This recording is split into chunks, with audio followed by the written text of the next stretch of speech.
La salud pública se divide en los estudios básicos, en los clínicos y en los de epidemiología.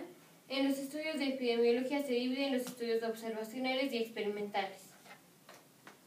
En los observacionales no se les hace nada a los pacientes, solo se observa lo que está pasando con ellos. En los experimentales sí se les hace algo a los pacientes, como por ejemplo les dan una medicina.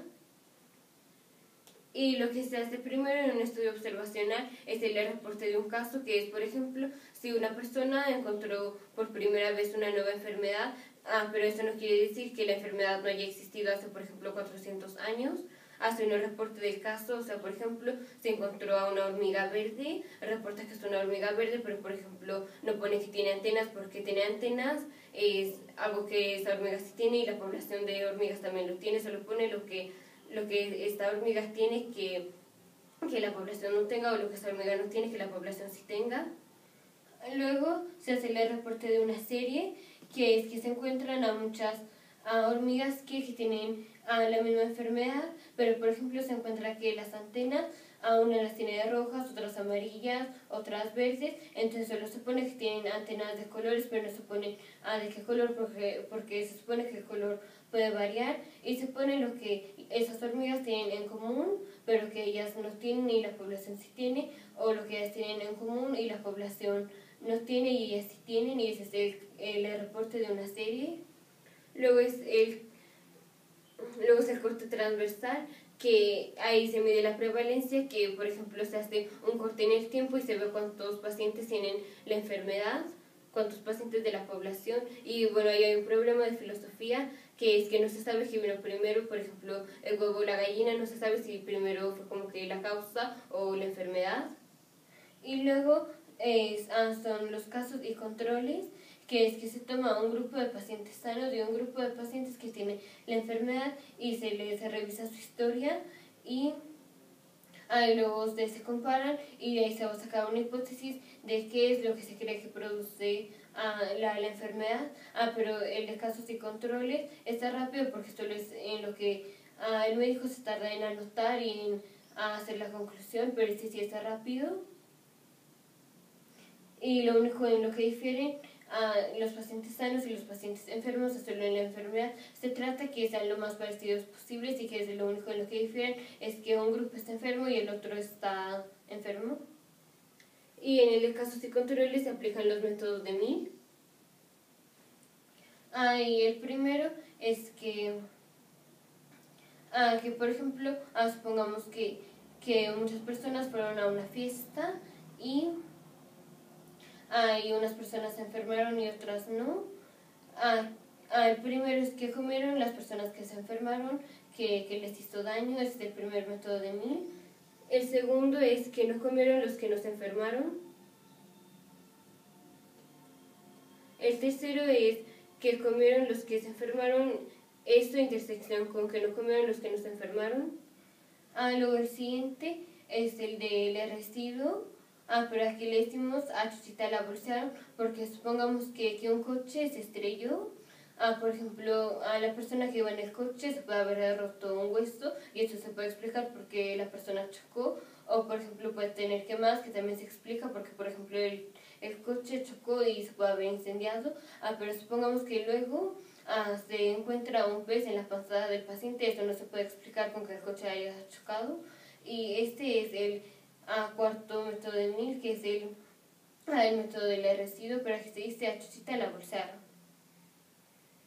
El quinto método de Mill es las variaciones concomitantes, que es por ejemplo si lo que les hizo daño a los pacientes en la fiesta fue por ejemplo la sopa, los pacientes que mientras más comieron sopa más se enfermaron. Eso es lo que se pregunta en el de casos y controles, y después de esto sigue el estudio de cohorte, que es que hay dos grupos en donde los dos están sanos, pero uno va a estar expuesto a lo que se cree que produce la enfermedad y otro no. Pero por ejemplo la persona que va a estudiarlos no los va a exponer, o sea, solo va a estudiar a las personas que están expuestas, pero ella no puede hacer nada, ella solo puede observar, y los va a observar durante 15 años y va a ver cómo les fueron. Pero sí se ha tardado porque se va a tardar 15 años, porque ahí como la historia como que la historia no esté escrita, como por ejemplo en el de casos y controles, que ahí solo era anotar y revisar y tener la conclusión.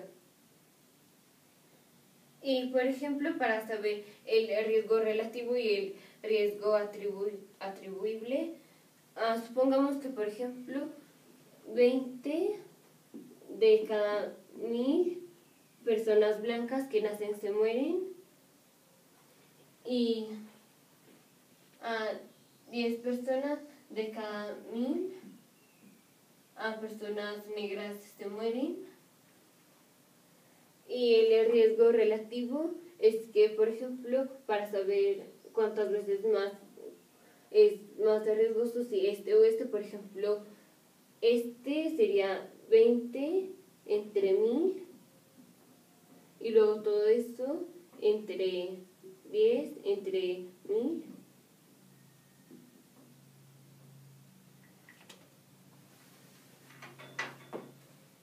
Y este 1000 se muere con este 1000.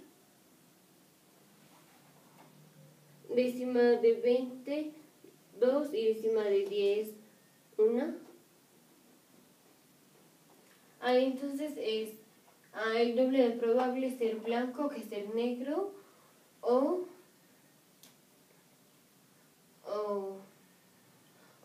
podemos hacer que sea, o sea que hay el doble de riesgo de que una persona se muera si es blanca que negra. O puede ser que sea 10 entre 1000, que es el riesgo de ser negro, entre el riesgo de ser blanco, que es 20 entre 1000.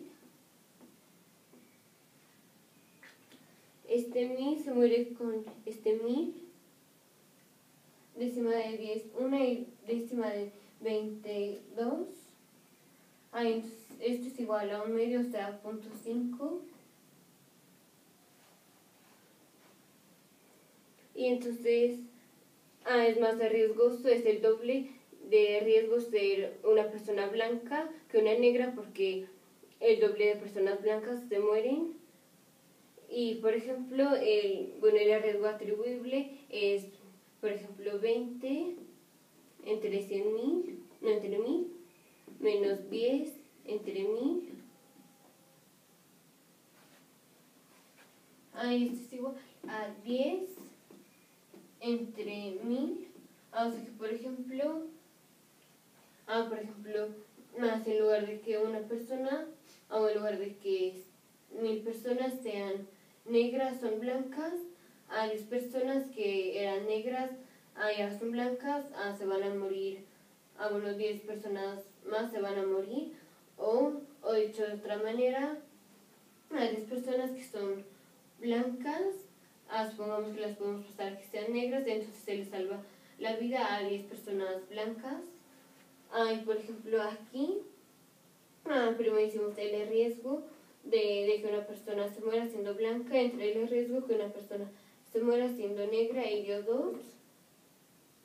Y aquí lo hicimos al revés, y aquí nos dio 0.5.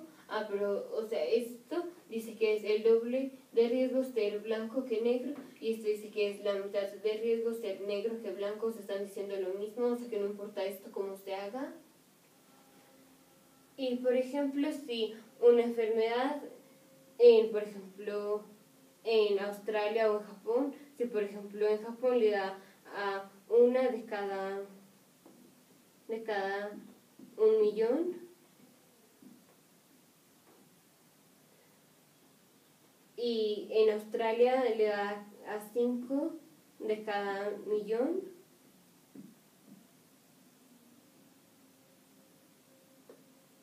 El riesgo relativo puede ser 5 entre 1.000.000, todo entre 1 entre 1.000.000.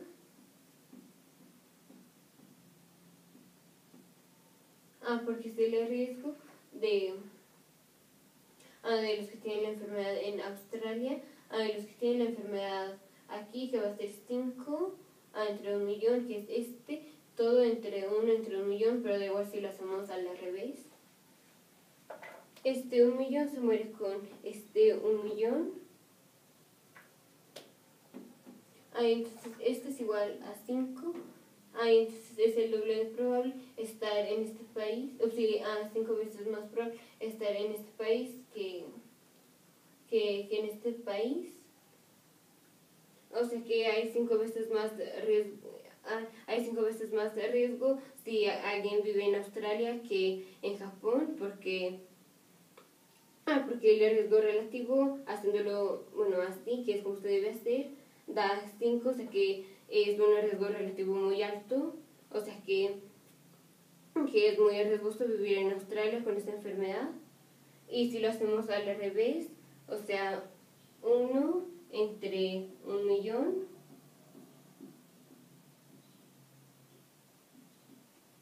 y luego todo esto entre 5 entre 1.000.000.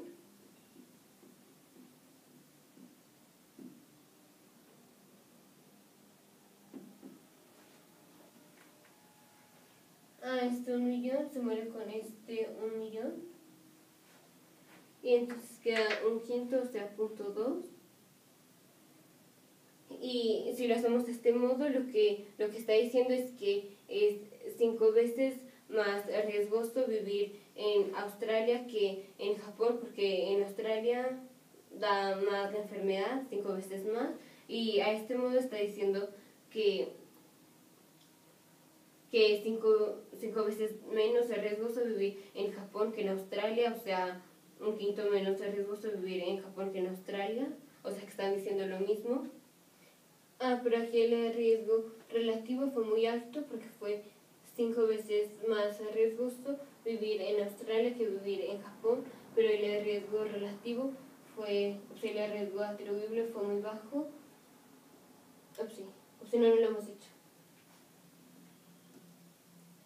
Es 5 entre 1.000.000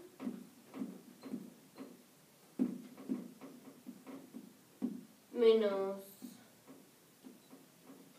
el riesgo de vivir en Japón, que es 1 entre 1.000.000.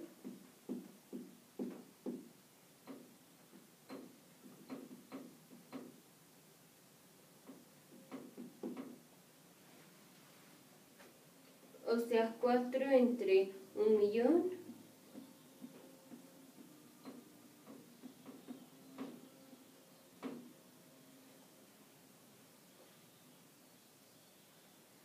Y 4 entre 1.000.000 es muy poquito, o sea, como que no cuenta. Entonces el riesgo relativo fue muy alto, porque fue 5 veces más riesgoso vivir en Australia que en Japón. Pero el riesgo atribuible fue muy bajo, porque, por ejemplo, si 1.000.000 de personas que viven en Japón se van a vivir a Australia, solo a 4 de 1.000.000 les va a dar la enfermedad, y bueno, 4 de 1.000.000 como que no cuenta. O por ejemplo, si 1.000.000 de personas que viven en Australia se van a vivir a Japón, a 4 de 1.000.000 de personas no les habrá dado la enfermedad, pero 4 de 1.000.000 es muy poquito, o sea, como que no cuenta. Entonces, aunque sea 5 veces más riesgoso vivir en Australia que en Japón, como que da igual, porque el riesgo relativo son solo que a 4 personas, o sea, el riesgo atribuible es que a 4 personas les da la enfermedad. Por ejemplo, aquí es 1 de cada 1.000.000 y aquí es 5 de cada 1.000.000, o sea que aquí hay 4 personas más enfermas que aquí, pero 4 entre 1.000.000 es como que nada, o sea que da igual vivir en Australia que en Japón, aunque el riesgo relativo sea 5 veces más riesgoso en Australia que en Japón. Nosotras somos estudiantes de la materia de estadística en la carrera de Ingeniería en Biotecnología. Esperamos verte en la siguiente lección.